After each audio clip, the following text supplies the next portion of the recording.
The Necrons are one of the oldest and most terrifying races in Warhammer 40k. Predating even the Eldar, they began as the Necronta, a frail, short-lived humanoid species cursed with weak, cancer-ridden bodies and lives of misery under harsh, radiation-drenched suns. Their short lifespan drove them to bitterness and envy of other races, especially the long-lived Old Ones, who wielded incredible mastery over the warp and genetics. Obsessed with overcoming mortality, the Necronta became increasingly nihilistic and desperate for a way to escape their biological curse. Their answer came with the arrival of the Citan, the star gods, vast, energy-based beings that fed on the radiation of stars. The Necronta forged bodies of living metal, necrodermis, through which the Citan could manifest.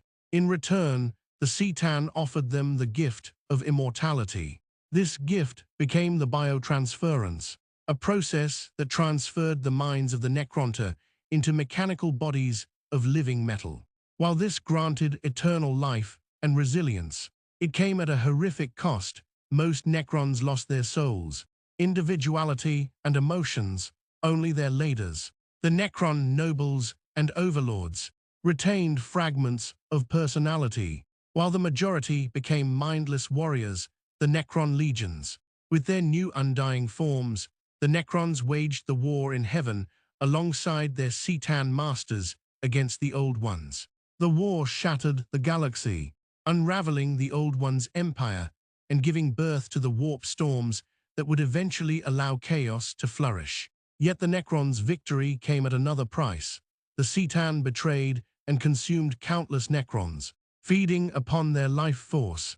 Eventually, the Necron nobility turned on the Citan, shattering them into fragments called shards, which they bound into prison-like constructs. Following the war, the galaxy was left in ruin, but the Necrons were too weakened to rule. Their solution was the Great Sleep, vast stasis tombs where they would slumber for millions of years, waiting until the galaxy recovered and their enemies waned. Over 60 million years passed before the tombs began to stir, heralding the reawakening of the Necron dynasties. Modern Necrons are terrifyingly advanced. Their bodies are made of living necrodermis, capable of self-repair, regeneration, and surviving catastrophic damage. Their weapons, like Gauss flayers, strip matter molecule by molecule, while Tesla weaponry discharges arcs of destructive energy. Necron technology is so advanced it appears as sorcery to others, rivaling even the Adeptus Mechanicus' most sacred relics. Their ships can phase through reality, and their constructs, like monoliths, obelisks, and doomsday arcs, bring devastation on a massive scale. Each Necron dynasty is ruled by an overlord or pharaoh, often ancient kings from before biotransference. Many retain arrogance and ambition, seeking to restore their fallen empires and enslave or annihilate the younger races. Beneath them, countless warriors, immortals, destroyers, and specialized constructs enforce their will. Yet not all dynasties agree on their purpose.